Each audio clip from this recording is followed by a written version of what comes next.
The number one thing everybody wants, whether they realize it or not, is they want financial freedom, right? That's right. Versus what the kind of herd mentality of retirement. And we like to say that retirement, what's the definition of retirement, Nick? Removed from service. That's right. So we don't want to be removed from service. I mean, you might you might retire your lawnmower, or you might retire your car, but we don't want to be removed from service. And, it's kind of like the example that we use is climbing a mountain.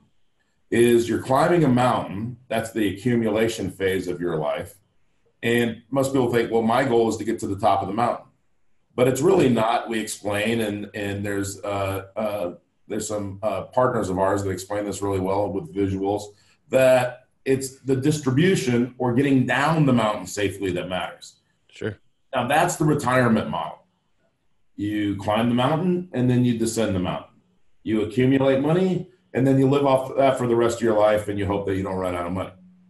We also like to say hope is not what? A strategy. Hope is not a strategy. So why would you ever want to come down from the mountain? Wouldn't we want to just keep on ascending and our wealth just keep growing and our freedom keep on, our financial freedom continue to grow?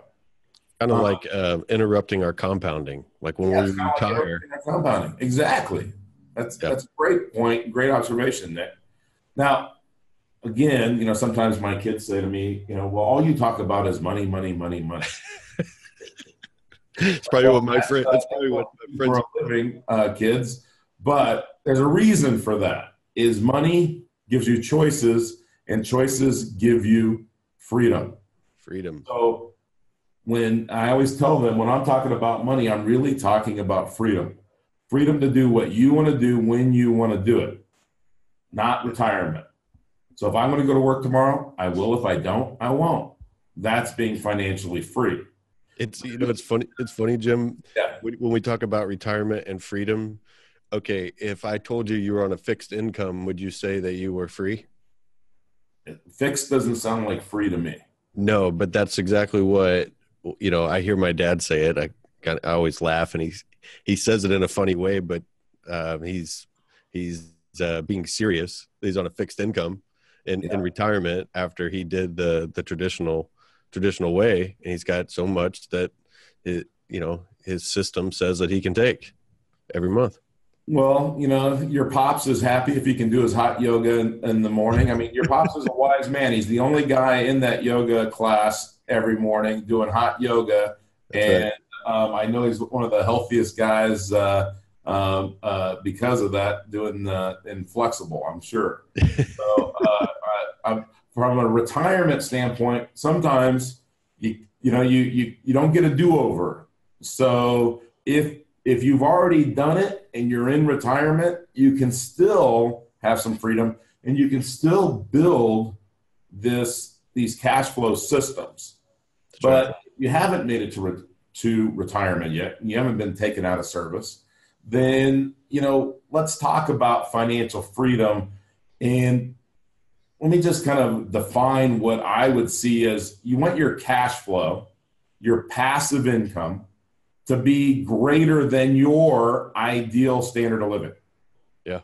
Now, whatever your ideal standard of living is, right? Now, by the way, you have to write this down.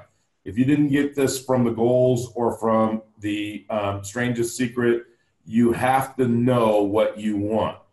Yeah. Then you got to know why you want it. Well, I want it for freedom. I want it for less stress in my life, to know that I have money coming in whether I go to work tomorrow or not.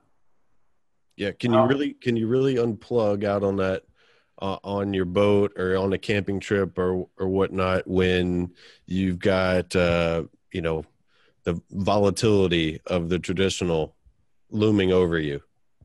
I couldn't, which is why people that decide that they want to do the stock market, and we have clients that decide they want to do the stock market, and we have clients that are doing the traditional things, but you have to take some of your money and you have to guarantee those distribution or income flows or income streams. And we're going to actually have somebody come on and talk about that. He's an expert in that particular area of how to build guaranteed income streams.